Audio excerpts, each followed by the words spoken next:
Quem segue invicto também, Mauro César Pereira, é o Palmeiras do Abel Ferreira. Palmeiras do Abel Ferreira também não perdeu ainda nessa temporada.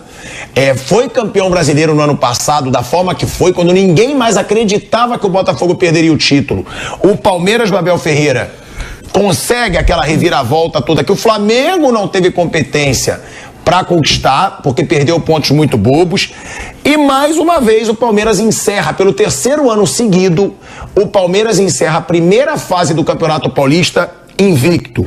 Campanha do Palmeiras no Paulistão: 12 jogos, 8 vitórias e 4 empates, 77,8% de aproveitamento, 20 gols marcados, 9 sofridos. E aí, números absolutos do Palmeiras, né? Pela fase de grupos do Paulista. O Palmeiras está invicto há 39 jogos, 28 vitórias e 11 empates.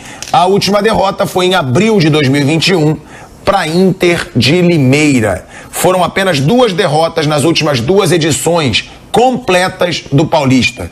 Justamente as partidas de ida das finais de 2022 contra o São Paulo 3-1 e de 2023 contra o Água Santa por 2-1. E é importante também elevar um pouco o nível na reta final para entrar no Brasileirão, na Libertadores, na Copa do Brasil, com o time mais na ponta dos cascos. Acho que essa é uma hora importante para os clubes tentarem dar um salto, porque sabe que daqui para frente, em poucas semanas, o nível de exigência, o patamar será outro. Bruno, eu perguntei pro Mauro, né, essa comparação do Palmeiras com o Flamengo. Porque são os 2 times que estão invictos, são os 2 times que mais brigam por títulos aí nos últimos anos. Tem conquistas até semelhantes. Os 2 têm 2 Libertadores, os 2 têm 2 brasileiros. O Palmeiras tem até 3 brasileiros, se você contar um pouco antes. 2018.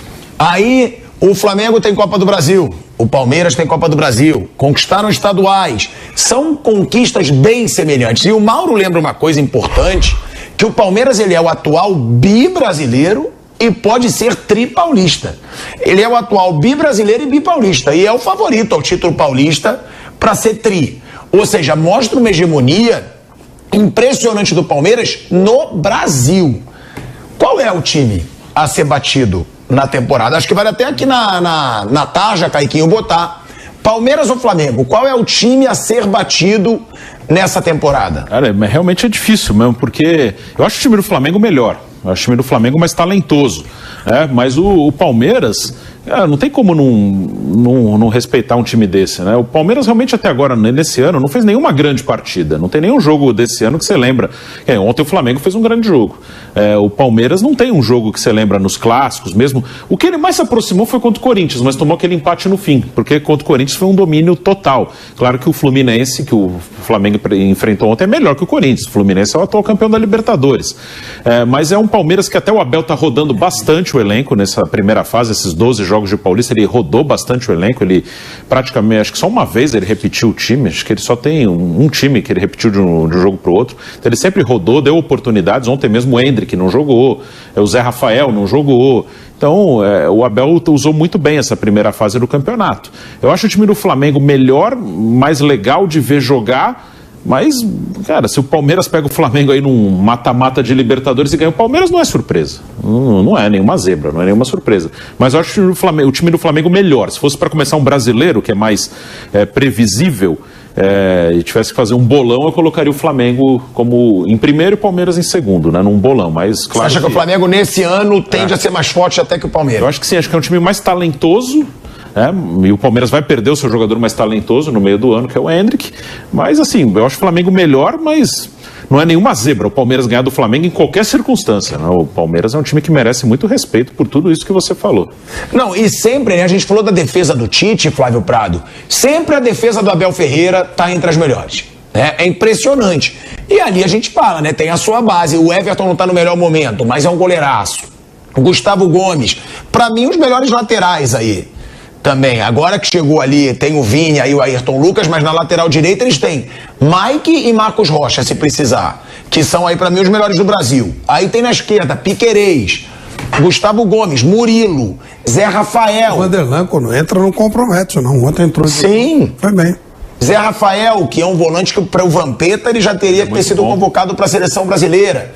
Agora, Veiga. Não, é que eu tô falando da defesa, sim. né? Dessa defesa. Porque o Palmeiras, ele é o dono da segunda zaga menos vazada do Paulista, com 9 gols sofridos. Só tá atrás do Red Bull Bragantino, que tem 8. O Palmeiras também pode garantir, e tem outro, o Red Bull ainda vai jogar, né? O Palmeiras já jogou. Tem 1 gol sofrido a menos. O Palmeiras também pode garantir a melhor defesa da fase de grupos, pela 7ª vez nas últimas 8 edições. Só não atingiu o feito em 2021. Ou seja, é um Palmeiras muito regular, né, Flávio? Se a gente fala da regularidade desse Flamengo, que deve perder pouco esse ano, o Palmeiras já é assim há um bom tempo. Então, aí se você fala, o time ia ser batido, se você olhar rigorosamente por esse aspecto, o time ia ser batido é o Palmeiras, porque ele está aí há mais tempo. E o Flamengo ano passado deu uma barrigada gigante. Na competição, realmente o Flamengo aparece, estou falando de Campeonato Brasileiro, né? O Flamengo aparece como o grande rival e talvez até um pouquinho à frente pelo que a gente viu até agora. Mas não dá para levar muito a sério o que nós estamos vendo no Campeonato Paulista. O Palmeiras, ele tem talvez um adversário no São Paulo nesse Campeonato Paulista. Mas o São Paulo nem classificado está, né? Depende ainda do jogo de hoje. Em 2 jogos eu não consigo imaginar o São Paulo eliminando o Palmeiras. Já aconteceu. Não sei se agora teria essa condição, mas enfim. O resto... Pode ser que nem se classifique ainda, né? Pois é. O resto, você olha aí, o Corinthians nem classificou. O Santos está fazendo começou bem o ano e tal, mas consegue imaginar o Santos ganhando do Palmeiras em 2 jogos? Então, sabe, acho que tá muito tranquilo pro Palmeiras aqui, tá sobrando. Como aos poucos o Flamengo também começa a sobrar no Rio de Janeiro. Então são os dois mesmo que devem. O Atlético Mineiro, que é o terceiro sempre citado, não está com toda essa tranquilidade lá em Minas, não. Ontem até ganhou, mas teve alguma dificuldade. Então, eu acho que o Palmeiras e Flamengo mesmo fica nisso aí. E o ser batido é o Palmeiras, porque está mais tempo lá em cima, né? O Flamengo deu essa barrigada do ano passado, então ele tem que recomeçar o trabalho esse ano. Eu acho que sempre são, né, os 2 clubes a serem batidos na temporada. Desde 2019. Sim. Eu acho que é assim. 2019 foi Flamengo, aí o Palmeiras começou a ganhar também a Libertadores. É uma situação... A única exceção que teve um dominante diferente foi o Galo em 21, que a Libertadores até foi o Palmeiras que ganhou, mas eles ganharam o Brasileiro, a Copa do Brasil e saíram invictos da Libertadores, né? Poderiam perfeitamente ter disputado a final. Foi Palmeiras e Flamengo a final e o Palmeiras ganhou, mas acho que foi o único ano que alguém realmente, assim, que, claro, o Fluminense ganhou a Libertadores, São Paulo ganhou a Copa do Brasil. Aí não estou tirando mérito de ninguém, mas assim, é outro tipo, acho que o mata-mata abre um pouco mais as coisas, mas assim, de dominante o ano inteiro, acho que só 21. E aí é porque eles não estão ainda no mesmo campeonato. Mas eu acho que vai ser frequente nessa temporada uma comparação do Tite com o Abel Ferreira. Sem dúvida. Eu vou perguntar isso antes da gente falar sobre o Abel, que ele falou sobre a situação do Belmonte, tá? O diretor lá de futebol do São Paulo, que fez ali ataque, chamou o Abel de português de M, né? Ele chamou... Isso tá gerando muito burburinho. O Palmeiras já disse que vai pra justiça comum contra o Belmonte. Agora, o Abel Ferreira, ele falou sobre essa situação, né, do Belmonte. O Belmonte, diretor de futebol do São Paulo, naquela confusão toda da arbitragem no Clássico, chamou o Abel Ferreira de português de M. Né? E aí tiveram várias declarações aí que repercutiram muito, que ele tinha que voltar pro país dele. A gente vai mostrar aqui o que o Abel Ferreira falou sobre essa declaração do Belmonte, e ele não descartou, é bom deixar claro, processar o dirigente do São Paulo na justiça comum. Aí seria, né, por xenofobia, preconceito contra pessoas de outros países. Vamos ouvir aí o que falou o Abel Ferreira.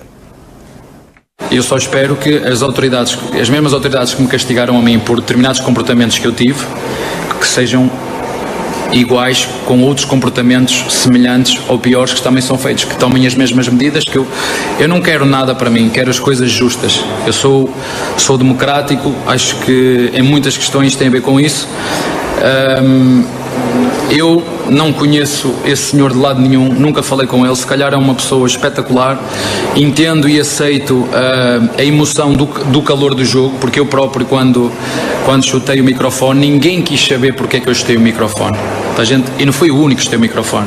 O Guardiola já chutou o microfone, o Vítor Pereira chutou o microfone, há treinadores que apontam o dedo na cara dos árbitros, há uma série de situações e eu fui punido, castigado e cumpri por isso. Ninguém quis saber que aos 94 minutos estávamos a disputar uma final, há um escanteio claro a nosso favor e o árbitro não viu.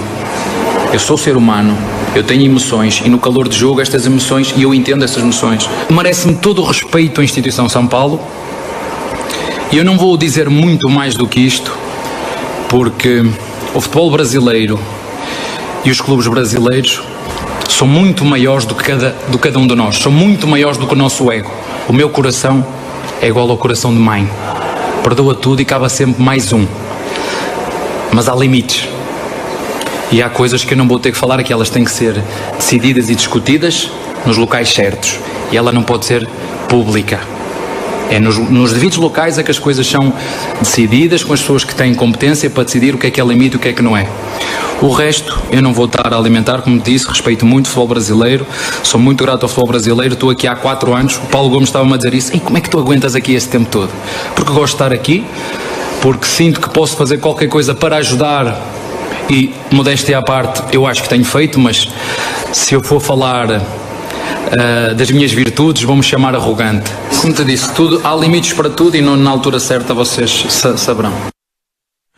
Olha aí, ó, o Abel Ferreira, ele deixa claro que ele acha que tem uma certa perseguição contra ele, Mauro. Porque ele fala, espero que as entidades que castigaram a mim por determinados comportamentos sejam iguais com outros comportamentos semelhantes ou até piores. Não quero nada para mim, quero as coisas justas, sou democrático. Não conheço esse senhor Belmonte, nunca falei com ele. Se calhar é uma pessoa espetacular.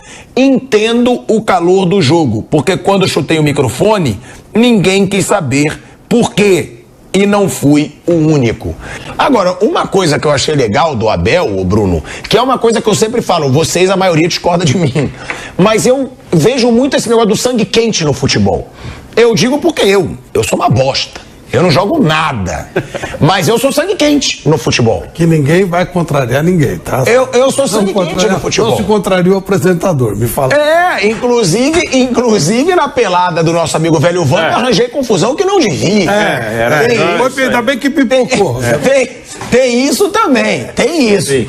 Agora, pra mim, o sangue quente no futebol, ele existe mesmo. Eu acho que as pessoas mudam dentro de campo. E o Abel Ferreira, se ele sempre se defendeu dessa forma, pelo menos dessa vez ele foi coerente. Ele fala, o cara pode ser uma pessoa espetacular e pode ter sido do sangue quente do jogo, mas que ele seja cobrado como eu sou. Ou seja, ele reconhece. Se eu sempre digo que ali eu mudo, que minha mulher me cobra, que eu tenho que mudar, ele não torna o Belmonte um baita vilão, né? Ele deixa isso claro. Sim, não, isso é um fato, mas eu concordo já falei aqui o que o Mauro falou agora. Acho que a postura de um dirigente não pode ser de torcedor de arquibancada, ele não tinha nem que estar lá, ele tinha que estar lá em cima na tribuna. O treinador e o jogador, eles estão envolvidos ali, jogando, competindo. No caso do treinador, ele tem que pensar no que fazer, como armar o time, se ele vai substituir, se não vai, se ele vai fazer alguma mudança, se vai trocar alguém de lugar, alguém de posição, incentivar o time, enfim, ele está jogando, né? O treinador na função dele. Os jogadores também, eles estão ali disputando, dividindo, tomando pancada, é uma outra situação. O dirigente não tem que estar ali, o dirigente tem que ficar lá para cima, fica ali na tribuna, depois você se manifesta publicamente numa entrevista coletiva se você achar necessário. Eu acho isso muito maluco, assim, dirigente, os jogadores mesmo que não estavam participando do jogo, o Calério, o Rafinha, o Rato, também não tinham que estar lá. Acho que é diferente de alguém que está no jogo. O Vanderlei ele fala muito assim dos dirigentes, né? Tem dirigente que sai do jogo, parece que ele jogou, ele tá suado, né? Foi difícil, hoje foi um sacrifício. Não, eu acho que a postura tem que ser diferente de um dirigente. Ele não tá diretamente jogando, competindo. Claro que ele quer que o time dele ganhe, mas ele não tinha nem que estar lá onde estava, né? Então, eu acho que é pior até a postura do diretor do que de um técnico ou de um jogador. O técnico e o jogador estão diretamente envolvidos na competição. O diretor não tinha nem que estar lá. E vocês acham que eles fazem isso pela paixão mesmo ou para aparecer para a torcida? Pra torcida falar, pô, esse cara representa, esse cara reclama. Porque, vamos ser justos, não é só o Belmonte. Não, todo mundo faz. A grande maioria faz isso. Eu acho que só a Leila é uma que eu nunca vi. Talvez o Landim também, né, Mauro? Eu acho que mais o Marcos Braz, que quando tem que reclamar, vai reclamar. E isso é que deveria ser colocado e considerado. A Board, a semana passada, observou uma situação que eu gostei muito da ideia, mas que não avançou. Ninguém pode se aproximar do árbitro. Só o capitão se for chamado para receber alguma comunicação. Esses bolinhos que fazem muito aqui, eles são terríveis, não ajudam em nada. Com relação a essa história Abel e Belmonte, o Belmonte trabalhou aqui na Jovem por muito tempo e realmente é um belo cara. Eu só tenho coisas boas para falar dele, gosto muito dele. Passou do ponto nesse dia, mas como o Abel também passou várias vezes, eu sou muito jogo de futebol mesmo, a não ser que seja alguma coisa de agressão e tal. Fora isso, o que acontece em Las Vegas morre em Las Vegas, velho. Sabe, ficar com essa frescura, vai processar, vai pra justiça. Vai levar na justiça, tem tanta coisa para resolver, vai ficar discutindo se o Belmonte xingou o outro.